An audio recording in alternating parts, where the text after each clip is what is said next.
So ngayon guys, kung gusto nyo gumawa ng ice cream na mura lang, ito gawin nyo. Lagyan natin ng Alaska. Konti lang, paikutin lang nyo yun sa baso. Sorry nga kung maingay. Tapos lagay mo na sa ilalim, marami-rami. 30 lang nga ang magagastos mo. Meron ka ng ice cream. Tapos lagyan natin ng Milo. Milo lang. Napanood ko lang rin to. Yan. Lagyan mo lang kalahati. Tira nga ako dyan. Para mamaya.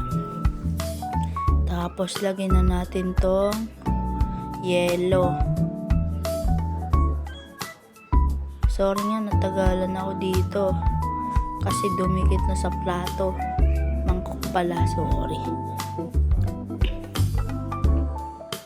Sorry nga po pala sa boses ko kasi katapos ko lang kumain. So ngayon yan, natatagalan ako dito. Kasi nakadikit na guys. Tapos napamali pa nga yung ano ko dito. Kaya naggugas naman ako dito ng pinunit ko na.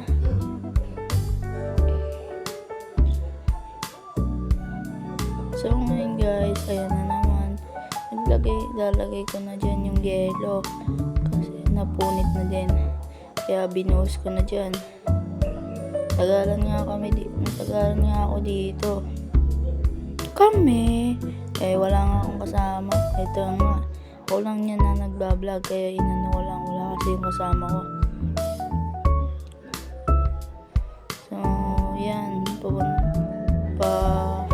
Lalagay ko na yung Creo. Ay, ano ba tawag dito? Kalimutan ko. Papakita ko na lang sa inyo. Tapos lalagay ko na nga. Ay, haluin ko pa pala po. Ayan nga, mama ko.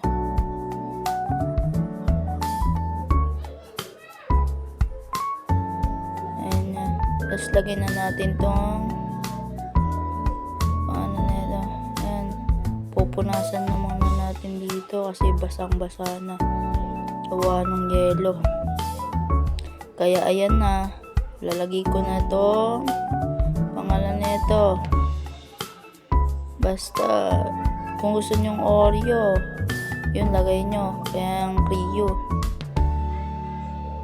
yan, Creo. Kaya Oreo lagay nyo kung anong gusto nyo. Tapos binuhos ko na nga dyan lahat. Tapos lagyan na natin tong Milo ulit. Buhos-buhos lang natin dyan. Kung ayaw nyo haluin, lagyan nyo muna sa ref para tumigas. Ako hinalo ko na para mabilis makain ko. Kasi kinain ko pa lang yan. Sarap guys nyan. Effective sa ice cream. Masarap. Lagyan nga ulit natin itong Alaska. Gusto nyo agatas, pwede naman. Ako, Alaska talaga, sarap eh. Pinapapa ko rin yan. So, inubos ko na nga dyan. Nahirapan ako dyan. Ayan na. Oh, lahat yan. Ubos. Ayan. Nagtingin nga sa akin yan yung mama ko. Tinanong natin dyan kung ano ba yan. Sabi ko, ice cream. So, ayan, lagyan natin ng asukal. Kung anong gusto nyo, lagyan nyo asukal o hindi na. Sa akin, napatamis. Kaya, ang sobrang tamis daw. So, ayan, pakita ko na sa inyo. Hinalo na din dyan. Yan, o. Sarap yan guys. So, buo pa. Yan.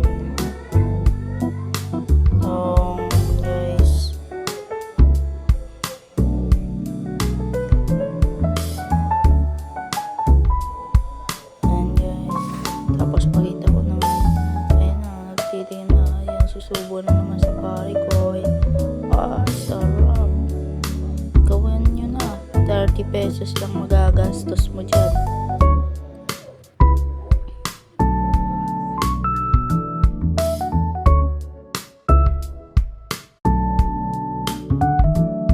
Huwag kalimutan mag-subscribe. Bye-bye!